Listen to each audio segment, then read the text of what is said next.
If you continue to misrepresent the theory of evolution by using the word theory in an intellectually dishonest way, we have nothing more to talk about. If you dismiss the evidence of evolution by natural selection observable in our world and in our own DNA, and you instead believe that our true origins involve a lonely, floating being in outer space and a naked man and woman in a sacred garden with an enchanted tree and a talking snake, we have nothing more to talk about. If you believe it makes sense that God would send a moral, trustworthy, honest, loving, hardworking, charitable non-believer to eternal torture in hell,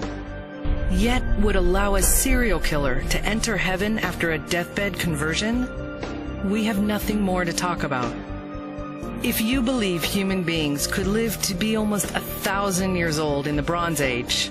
we have nothing more to talk about. If you believe that a church, God's house, should ever need to buy an insurance policy against disaster, we have nothing more to talk about. If you'd pay a $2,000 insurance deductible toward an invasive surgical procedure performed by trained doctors, recover over a period of weeks with prescription medications invented by scientists, and then thank God for His divine healing, we have nothing more to talk about. If you believe it's moral and righteous to thrust the tip of a sword into the beating heart of a baby, if you think it's reasonable that an all-powerful, loving God would not prevent 300,000 men, women, teenagers, and infants from drowning in a tsunami because He works in mysterious ways, if you believe that any loving God would allow a child to die of cancer in the arms of his grieving parents, we have nothing more to talk about. If you believe in giants, supermen,